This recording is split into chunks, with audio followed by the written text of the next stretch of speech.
너 일 안 하냐? 언제까지 집에만 있으려 그래? 아빠가 뭘 알아? 직장인 월급 얼마 되지도 않는 거 그걸로 언제 돈을 모으겠어? 몇 년째 무직인 네가 그런 말 할 자격은 있다고 생각하는 거냐? 조금만 기다려. 내가 보여줄 테니까. 아빠는 요즘 세상을 너무 모른다. 지금은 돈 벌기 좋은 시대고 회사에 매여 사는 건 이제 구시대적 발상이다. 한 푼 한 푼 버는 게 최선이라고 믿는 아빠와는 대화가 통하지 않았다. 우리 집은 공무원 집안이다. 할아버지, 할머니부터 큰아버지, 큰어머니, 그리고 부모님까지 모두 공직에 몸담았다.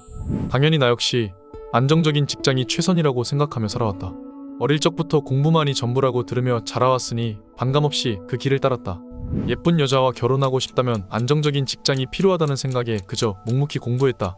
내가 특별히 공부에 두각을 드러내진 않았지만 어떻게든 서울권 대학에 진학했고 결국 공공기관에 취업할 수 있었다. 우리 성민이가 이번에 공공기관에 취업했어요. 역시 우리 집안은 공직에 어울린다니까. 자랑스럽다. 이제 참한 여자만 데려오면 되겠다. 가족들 사이에서 내 존재는 자랑거리가 되었다. 주변 사람들도 내게 미래가 밝다고 이제 탄탄대로라고 칭찬해줬다.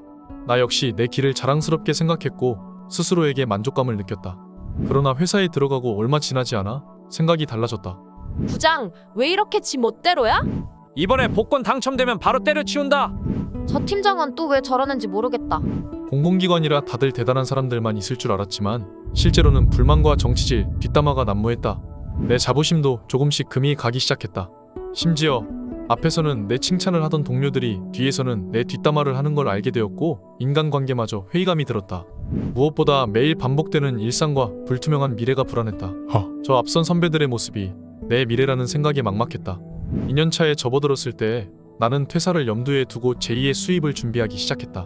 야, 이번 회식도 빠지냐? 부장님의 말이었다. 초반에는 직장 생활에 잘 적응하고 싶어 매번 회식에 나갔지만 결국 똑같은 얘기와 반복되는 술자리에서 얻는 건 피로뿐이었다. 네, 죄송합니다. 일이 있어서 일찍 들어가야 할 것 같아요. 너 그렇게 사회생활하면 힘들어. 그러나 나에게 모범적으로 보이지 않는 상사의 말을 들을 이유는 없다고 생각했다. 술과 스트레스로 가득한 그들과 시간을 보내기보다는 내 미래를 준비하는데 시간을 쓰는 게 나을 거라는 판단이었다. 하지만 내 마음과 달리 퇴근 후 꾸준히 책을 읽고 여러 도전을 해봐도 뜻대로 되는 건 거의 없었다. 쇼핑몰을 해보고 책을 써보고 부동산과 주식 공부도 해봤지만 결과가 좋지 않았다. 누구나 부업을 한다고 쉽게 말하지만 실제로 회사 외 소득을 만드는 건 정말 어려운 일이었다. 좌절감을 느끼며 한동안은 회사 생활에 다시 집중해보려 했지만 오히려 미래에 대한 불안감은 더 커졌다. 하루하루 무기력하게 지쳐가는 내 모습에 경각심이 들어 퇴근 후 다시 준비를 시작했다. 그렇게 반복하다 보니 어느새 7년차가 되었다. 그 무렵 새로운 소문이 돌기 시작했다. 야, 너 비트코인 들어봤어? 요즘 미친 듯이 오른다더라. 우리 회사에서만 그걸로 1억 넘게 번 사람도 있다던데. 비트코인? 처음 들어보는 단어였다. 집에 돌아와 유튜브에서 찾아보니 이게 요즘 핫한 투자처라는 걸 알게 됐다. 회사에서도 사람들이 모이기만 하면 온통 비트코인 얘기뿐이었다. 비트코인은 앞으로도 오를 수밖에 없대. 이건 놓치면 손해야. 어딜 가나 비트코인 얘기였다. 인터넷에도 그 말뿐이었고 여기저기서 지금 아니면 늦는다는 말이 들려왔다. 여러 번 부업에 도전했지만 실패만 거듭했던 내게는 더할 나위 없이 솔깃한 얘기였다. 비트코인을 제대로 알아보면서 욕심이 슬슬 올라왔다. 묻지마, 투자는 하면 안 되는데 그래도 이번엔 다를지도 몰라. 한편으론 차근차근 안정적으로 투자하자는 생각이, 또 한편으론 큰돈을 벌고 싶다는 욕망이 충돌했다. 결국 난 결심하고 가진 돈의 절반을 비트코인에 투자했다. 그렇게 핸드폰을 손에서 놓지 않는 페인 같은 생활이 시작됐다. 그리고 불과 1년도 채 지나지 않아 내 통장에는 약 7억 원이 찍혀 있었다. 그해 설날 큰 집에 인사를 드리러 갔을 때였다. 성민아, 회사는 잘 다니고 있니? 여전히 친척들은 회사 얘기만 물었다. 하지만 요즘 내 관심은 이미 비트코인에 가 있었다. 그저 가만히 있어도 돈이 불어나는 걸 알고 나니 매일 시간과 노력을 바쳐 얻는 월급이 초라하게 느껴질 정도였다. 네, 뭐 잘 다니고 있죠. 근데 사실 5년 안에 퇴사하는 게 목표예요. 큰아버지의 얼굴에 의아함이 스쳤다. 아니, 왜 그 좋은 회사를 그만두려고 하니? 정년까지 잘 다니면 안심하고 살 수 있을 텐데. 큰아버지, 요즘은 정년까지 회사에 다닐 생각하는 사람 거의 없어요. 지금 회사는 자금을 모으기 위한 거지. 저는 앞으로 돈을 벌 방법을 찾으려고요. 내 말에 친척들은 그저 어리둥절해하는 눈치였다. 하지만 내겐 그게 중요하지 않았다. 월급으로 7억을 모으려면 최소 30년은 걸릴 테지만 난 단기간에 그 돈을 벌었고 앞으로도 가능할 거란 자신이 있었다. 고작 300만 원 월급은 나에게 하찮게 느껴졌다. 비트코인으로 큰 돈을 번 후 내 씀씀이는 점점 커져만 갔다. 예전엔 100만 원짜리 핸드폰을 사면서도 망설였지만 이제는 5천만 원짜리 차도 고민 없이 일시불로 구매했다. 5천만 원이라 해도 내게는 7억의 일부일 뿐이었고 돈은 어차피 다시 벌면 된다고 생각했다. 더 과감하게 새로운 투자처를 찾기 시작했다. 위험은 있었지만 그만큼 수익도 큰 투자였다.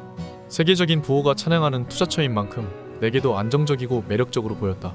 나중엔 주변 사람들에게도 자신있게 이 투자처를 소개했다. 그리고 다시 3개월 만에 약 2억 원의 수익을 올렸다. 내 연봉의 5배에 달하는 금액이었다. 3달 만에 이 정도라니? 나는 정말 투자의 천재인가? 하지만 어느새 그 돈조차 성에 차지 않았다. 전에 비트코인으로 7억을 벌었던 나로선 겨우 2억 원은 더 이상 만족스럽지 않았다. 이제 월급이 눈에 들어오지 않을 만큼 자부심은 커져 있었다. 특히 일을 하느라 매도 타이밍을 놓칠 때는 짜증이 치밀었다. 갑자기 일 몰아쳐서 매도 타이밍을 놓쳤잖아. 이 망할 회사 정말 때려칠까? 쌓인 자본이 충분하다 보니 회사는 취미로 다니는 셈이었다. 상사가 나에게 뭐라 할 때면 속으로 그렇게 열심히 해봐야 결국은 같은 직장인 아닌가? 하는 생각이 들어 비웃음이 나왔다. 나도 모르게 회사 사람들에게 투자 고수라는 소리를 듣기 시작했고 투자에 대해 묻는 이들도 늘어났다. 이쯤 되니 자신감이 생겼다. 나 정도면 투자 전문가로 활동해도 되지 않을까? 그러면 월급보다 훨씬 많은 돈을 벌 텐데. 결국 나는 유튜브 채널을 개설하기로 결심했다. 투자로 2년 만에 자산 10억을 모은 20대. 이것이 바로 내 유튜브 채널의 타이틀이었다. 나는 아직 20대인데도 이미 10억의 자산을 모았다. 첫 영상에서 나는 이렇게 말했다. 여러분, 저는 열심히 공부해서 좋은 회사에 입사했어요. 그런데 첫 월급이 겨우 280만 원이었죠. 월세, 자동차 유지비, 카드가 보험료까지 내고 나면 손에 남는 돈이 100만 원 남짓. 이 돈을 1년 동안 저축해봤자 겨우 1000만 원 정도밖에 모을 수 없었어요. 이게 우리의 현실입니다. 아무리 열심히 일해도 10년을 일해도 1억을 모을까 말까 하죠. 저는 평범한 월급쟁이로 살고 싶지 않았어요. 그래서 투자를 시작했고 2년 만에 10억을 모았습니다. 마지막으로 나는 내 통장 잔액을 공개하며 말했다. 이 채널을 통해 저만의 투자 노하우를 공개하겠습니다. 많은 구독 바랍니다. 그 첫 영상만에 나는 10만 구독자를 돌파했다. 이제 나는 컨설팅을 할 때마다 300만 원의 수익을 올리는 투자 컨설턴트가 되었다. 내가 권하는 투자처는 계속해서 오르고 내 평판도 올라가면서 하루에도 수천만 원씩 계좌에 입금되었다.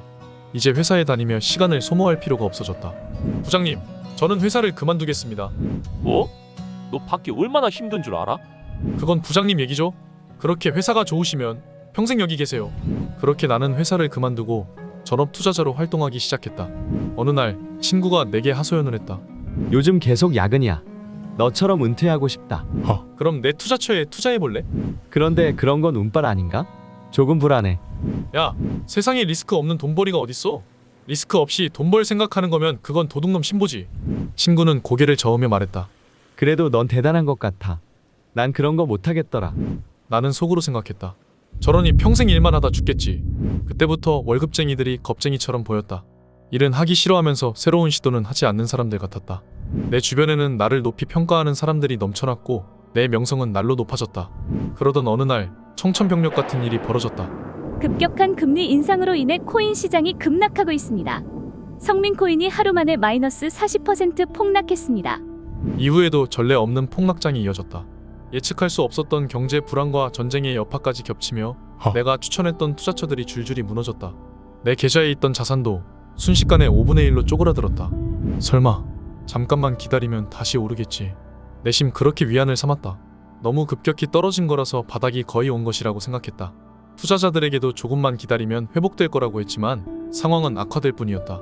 심지어 내 컨설팅을 받은 투자자 중 몇몇은 돌이킬 수 없는 선택을 하며 나는 사회적으로도 매장이 되었다. 죽여버린다. 연락 받아라. 협박성 연락이 쏟아졌고 결국 내 모든 채널을 폐쇄할 수밖에 없었다. 그렇게 나는 집 밖으로 나가지 못한 채 하루아침에 수입이 끊겼다. 저는 분명히 컨설팅을 할 때 이렇게 말했습니다. 투자의 책임은 본인에게 있습니다. 이건 제 잘못이 아니라 투자자 본인의 잘못입니다. 다행히 법적 책임은 지지 않았다. 하지만 내 재산을 거의 다 잃었고 통장 잔고는 점점 바닥을 드러냈다. 그렇게 몇 년이 지나면서 나는 어느덧 마흔을 앞두고 있었다. 너 일 안 해? 언제까지 이렇게 지낼 거냐? 정신 차리고 다시 시작해야지. 아빠가 뭘 알아? 회사 월급이 얼마 된다고 그걸로 무슨 돈을 모으라는 거야? 몇 년째 무직인데 네가 그런 말할 자격이 있다고 생각하냐? 조금만 기다려봐. 내가 곧 보여줄 테니까. 나는 이미 수십억을 벌어본 사람이었다. 지금 당장은 어려워도 곧 다시 일어설 거라고 믿었다. 아빠, 지금이 역사상 가장 돈 벌기 좋은 시대야. 아빠 같은 구세대의 사고로는 절대 이해 못할 거야. 나는 속으로 다짐했다. 그래, 잠시 미끄러진 것뿐이야. 이 상태로 다시 돈을 벌 수 있어. 월급쟁이 생활은 나한테 어울리지 않아. 기다려봐, 내 날이 올 테니까. 그렇게 나는 오늘도 집에서 때를 기다리고 있다. 소기담에서는 우리 주변의 작고 소중한 이야기들을 여러분에게 소개합니다. 재미있고 힐링되는 지난 이야기들도 감상해보세요.